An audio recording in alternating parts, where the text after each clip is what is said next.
Muy buenas mi gente, mi familia, ¿cómo estáis? Hoy es un día, la verdad, especial. Estoy ilusionado porque vamos a volvernos a subirnos a la cabina de un camión. Porque hace tiempo, no sé si recordáis algunos de vosotros, o los que seáis nuevos, hice ya un vídeo, que era el primer vídeo del canal sobre camiones, sobre el campeonato norteamericano GATR, Great American Truck Racing. Y como he visto que os ha encantado, voy a empezar a traeros contenido de camiones, especialmente porque a mí me encanta y así lo disfrutamos juntos, ¿vale? Así que hoy nos vamos a ir en concreto a Europa. Vamos a cambiar de continente porque allí las cosas no fueron menos emocionantes precisamente que en Norteamérica.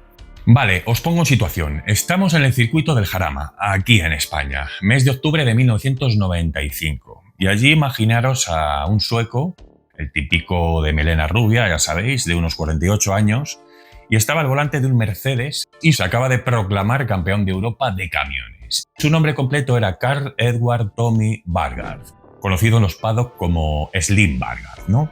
Vargardcino significa algo así. Bueno, el mismo Slim Vargard, estamos hablando que tocaba la batería con ABBA, con el grupo, a finales de los 70. Y también era el mismo que había competido en la Fórmula 1 en 1981, con el nombre del grupo, ABBA, en los laterales del monoplaza de la escudería ATS en concreto. Y que ahora resulta que en los años 90 se había convertido en uno de los pilotos de camiones más rápidos de toda Europa. Bueno, en el más rápido, porque como os digo, acababa de ganar el campeonato. Bien, su historia se resumió perfectamente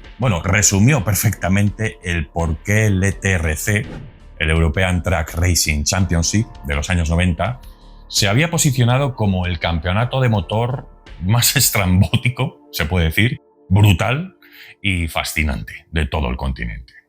Bueno, hay que tener en cuenta que estamos en una década en la que la Fórmula 1 estaba llorando la reciente muerte de Senna y que, por ejemplo, el DTM alemán estaba nadando en dinero, ¿no? Estaban en pleno apogeo en las carreras de turismos.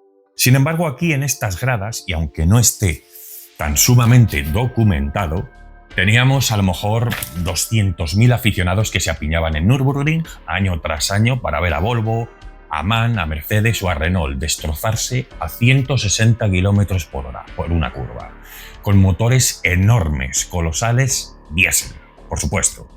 El ADAC Truck Grand Prix de Nürburgring, por ejemplo, constituyó durante los años 90 uno de los eventos de motor con mayor afluencia de público de toda Europa. Entonces, ¿cómo se convirtió un camión de carga pesada en una máquina de competición que aceleraba de 30 a 160 km por hora en tan solo 6 segundos? ¿Qué se ocultaba realmente debajo de estas cabinas? ¿Y qué ocurría en los talleres y en los paddock que las notas de prensa nunca contaron? Porque, como os he dicho, hay muy poca documentación, al menos detallada en papel. Pero yo os voy a traer mucha, bastante. Empezamos.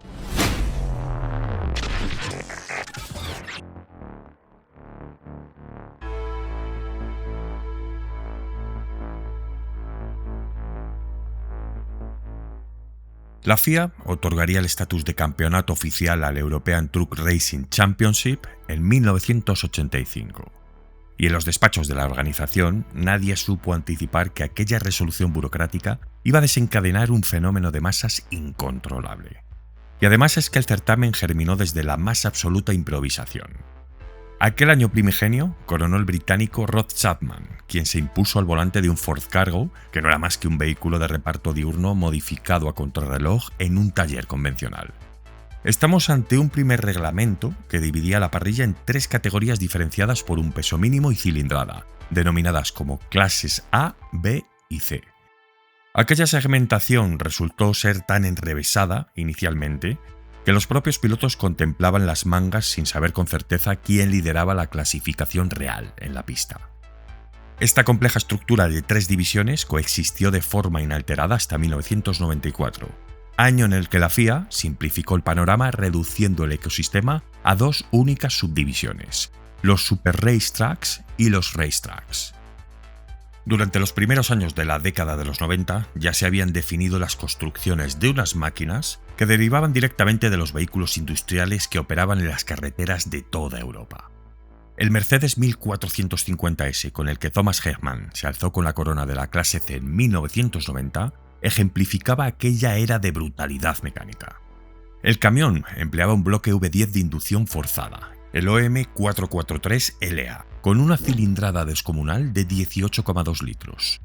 Para la configuración de carreras, los mecánicos habían elevado el rendimiento hasta los 1.600 caballos de potencia.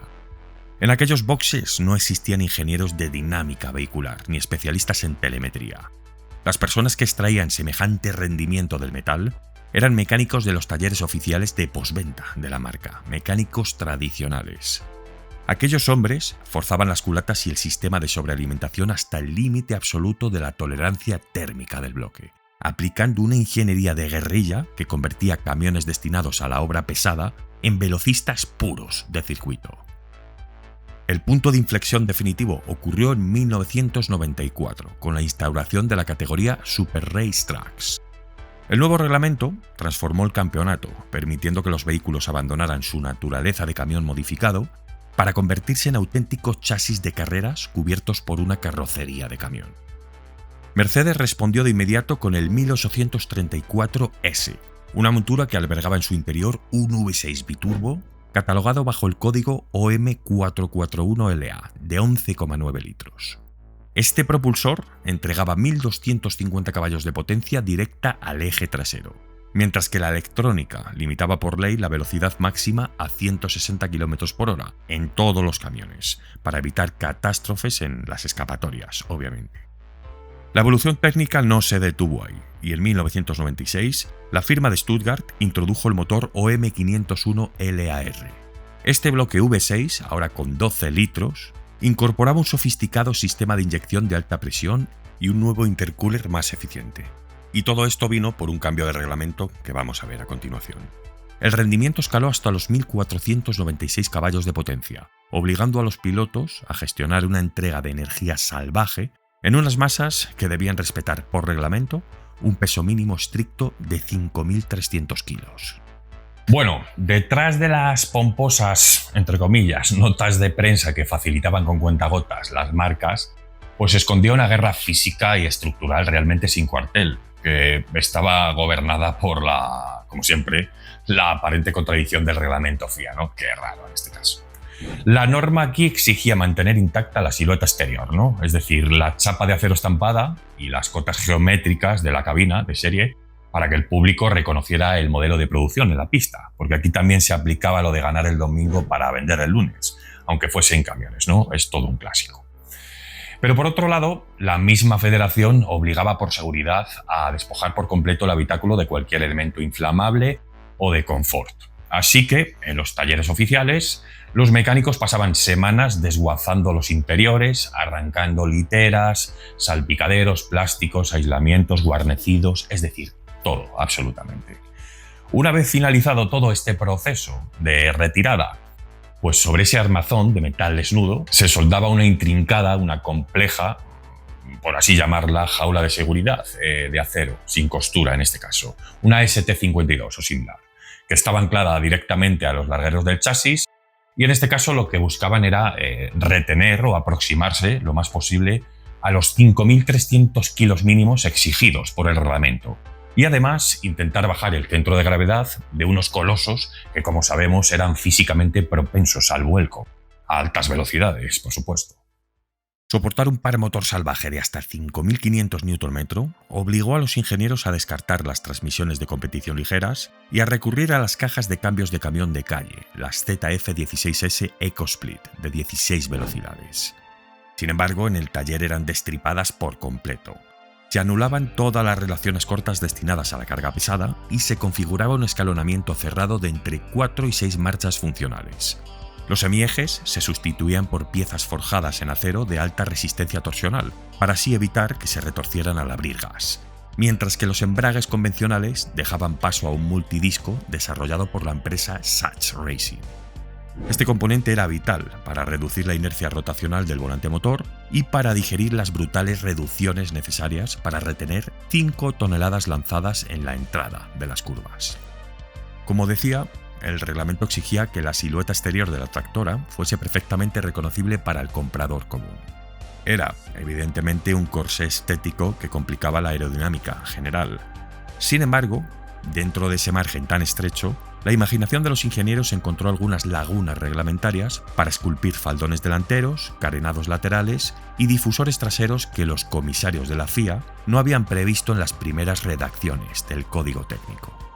Mercedes y MAN habían llegado incluso al extremo de contratar en secreto a ingenieros aeronáuticos expertos para canalizar el flujo de aire por debajo de las cabinas y así mitigar el brutal coeficiente de arrastre de unos vehículos que, por diseño, eran auténticos muros contra el viento.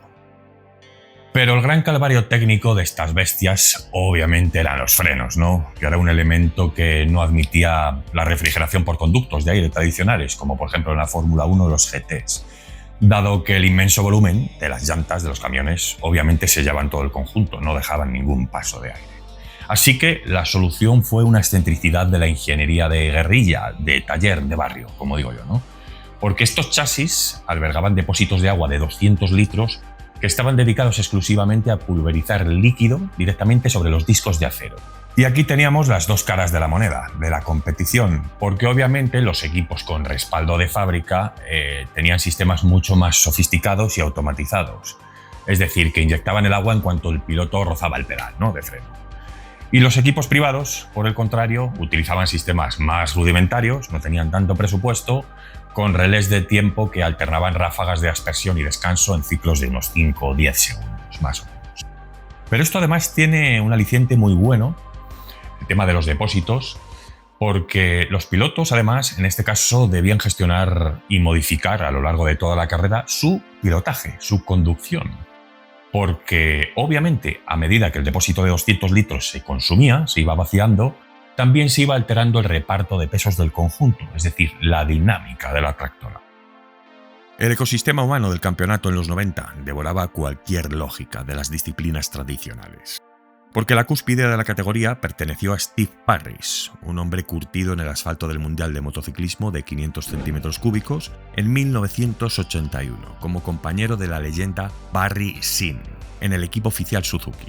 Cuando el riesgo de las dos ruedas dejó de seducirle, Parris trasladó su agresividad a las cabinas, adjudicándose el campeonato británico en su debut de 1987. El contraste visual más absoluto de los paddocks lo firmó Slim Bogart al pilotar el White GMC Aerodyne del equipo West Coast Racing. El camión escondía bajo el capó un bloque de 4 tiempos Cummins N14 de origen estadounidense. La disposición del motor otorgaba en este caso una ventaja aerodinámica crucial en trazados rápidos y también alteraba por completo el reparto de pesos habitual. Pero el contrapeso a la hegemonía de los equipos oficiales de Stuttgart, de Mercedes, lo ejerció Gerd Corbett con el Phoenix MAN. La escuadra alemana plantó cara al despliegue financiero de Mercedes utilizando presupuestos marcadamente inferiores y articulando sus monturas sobre las plataformas de producción de las series MAN F90 y MAN F2000. Los títulos continentales cosechados por Corbett en 2002 y en 2003 demostraron ante las marcas que el conocimiento exhaustivo de los resquicios del reglamento técnico superaba con creces el poder del dinero. Y no es la primera vez que sucede esto.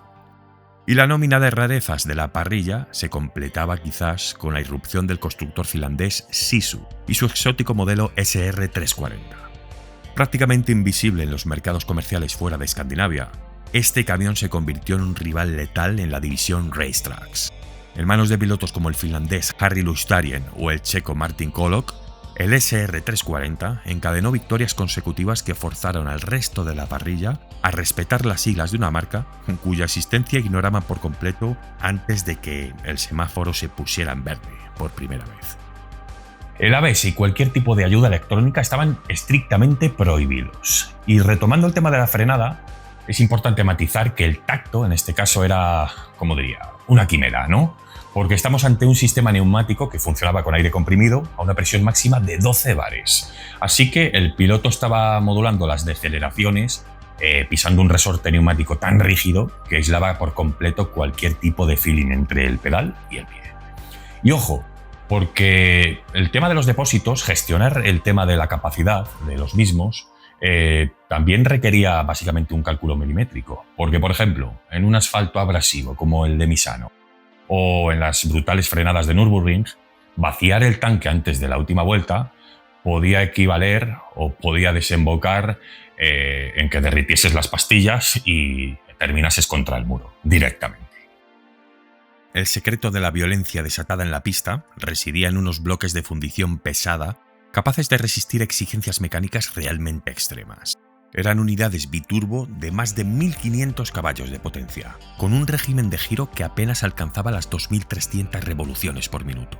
Porque aquí no se buscaban revoluciones, sino un torrente inagotable de fuerza termodinámica. Y es que hablamos de 6000 Nm, nada menos.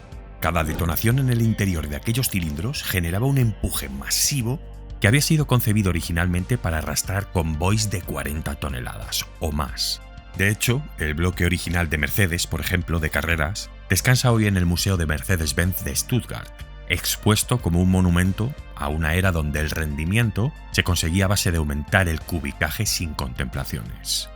Y en este caso, quizás la parte más importante, más interesante, era la preparación de estos motores, porque obviamente no corrían de stock, no eran de fábrica. La empresa suiza Larach, bajo la dirección técnica de ingenieros como Urs Erni, eran los encargados de llevar estas moles hasta el siguiente nivel. Obviamente el uso de estos bloques de fundición pesada era estrictamente necesario para soportar presiones de combustión que habrían reventado en 1000 pedazos cualquier unidad de aluminio de la época. En este punto, desde 1989 hasta 1995, Mercedes había creado una hegemonía irrompible de victorias, como ya os anticipé antes, porque eran 7 campeonatos consecutivos los que le avalaban. Entonces, ¿qué provocó todo esto? Pues que para tratar de frenar aquellos motores biturbo de Mercedes, tanto los V8 anteriores como los V6 que estaban utilizando actualmente, pasaron de V10, V8, V6. Pues la FIA realizó cambios radicales en el reglamento para así tratar de equilibrar la competición, sobre todo en la categoría Super Racetrack. El hachazo de la FIA llegó en 1996. Era la sofisticación electrónica contra la fuerza bruta. Y aunque no se transformó el mapa de las categorías ya existentes, sí supuso una de las mayores intervenciones técnicas en la historia del anexo J del reglamento. Además de tratar de igualar las parrillas, como os decía, el objetivo era frenar las velocidades de paso por curva y erradicar las densas cortinas de humo que en muchas ocasiones estaban arruinando la visibilidad en los circuitos. Entonces, el estricto paquete de restricciones obligó a los ingenieros a cambiar por completo su filosofía de desarrollo. Para la categoría inferior, los racetracks, la normativa ratificó el uso de un solo turbocompresor y además introdujo bridas calibradas en la admisión que estrangulaban el paso de aire, obligando a reconfigurar los mapas de inyección para evitar que los motores se ahogaran en regímenes altos. Sin embargo, la verdadera sangría se produjo en la división Super Racetrack. Aquí la FIA no prohibió los sistemas biturbo, pero sí que de manera estricta llegó la restricción en forma de embridamiento. Se obligó a instalar un restrictor de aire en la entrada de cada caracola y se aplicó la norma cero humos visibles. Esta directriz en concreto forzó a los ingenieros de Mercedes, por ejemplo, a jubilar las bombas mecánicas e introducir sistemas de inyección electrónica de alta presión capaces de cortar el combustible en milisegundos si los turbos no aportaban el oxígeno suficiente. Una tecnología que entonces, en este caso, suministraba Bosch. Toda esta energía se transfería al asfalto a través de neumáticos Goodyear, fabricados en exclusiva para el certamen. La física que gobernaba estas gomas difería por completo de las categorías de turismos o de monoplazas, ya que las inercias y las frenadas impedían a los pilotos zigzaguear en la vuelta de formación. Realizar bandazos con una masa de 5 toneladas destruiría literalmente la banda de rodadura por aplastamiento antes siquiera de iniciar la prueba. Así que el proveedor diseñó compuestos específicos con flancos reforzados mediante capas adicionales y carcasas de alta rigidez estructural. El objetivo era soportar las deformaciones laterales en las curvas rápidas y asimilar la transferencia de masas en deceleración, garantizando así que el neumático mantuviera su huella de pisada óptima sin desllantar bajo la tortura continua del peso sobre el asfalto. Finalmente, la escalada de prestaciones forzaría a la FIA a imponer un control electrónico inflexible en la salida de la caja de cambios para clavar la velocidad punta en 160 km/h, conteniendo así las inercias destructivas de todas estas moles. Semejante barrera desataría una sofisticada guerra de contramedidas en los talleres, porque los ingenieros reprogramaron las unidades de gestión para inducir impulsos magnéticos parásitos que sabotearán sutilmente la señal captada por los comisarios. Por otro lado, los ingenieros de Mercedes descubrieron que al inclinar el radiador del intercooler en un ángulo específico, el aire caliente que salía hacia atrás generaba una zona de baja presión bajo la cabina. No era aerodinámica convencional, sino que era gestión de flujos internos para pegar, entre comillas, el eje trasero al asfalto. Y ciertamente fue un truco que los comisarios tardaron hasta 2 temporadas en detectar. A mayores, otro detalle interesante es que debido a la torsión salvaje del chasis de largueros, los pilotos no iban anclados rígidamente, es decir, el asiento recaro de competición se montaba sobre una plataforma con amortiguación propia, heredada de los camiones de larga distancia, de carga. Pero estaba endurecida al extremo, porque la unión rígida al chasis del asiento habría provocado lesiones de columna al piloto en cada piano, prácticamente. Bueno, en mitad de este ecosistema salvaje, Renault intentó asaltar el campeonato utilizando el Magnum, posiblemente uno de mis camiones favoritos de toda la historia. Me gusta demasiado este camión. Era un modelo que había sido lanzado en el mercado de 1990 bajo las siglas AE. Y ciertamente fue un camión que rompió con los moldes gracias al revolucionario concepto modular de cabina suspendida y piso plano. Y había sido concebido en concreto por Jacques Cooper y el equipo de Robert Opron, el diseñador del Citroën SM en concreto, entre otros. Y lo que poca gente sabe es que además recibió algunas pinceladas estilísticas de Marcello Gandini. Pero bueno, voy a parar aquí porque si no me lío. Bueno, a lo que íbamos. El habitáculo del Magnum presumía del coeficiente aerodinámico además más eficiente del transporte por carretera en aquel momento. Y esto era una ventaja en los circuitos que se traducía en una resistencia al avance notablemente inferior en las rectas, ¿vale? Sin embargo, el peso mínimo por reglamento y la igualdad de potencia en los bancos de pruebas, digamos que neutralizaron todo el ingenio francés.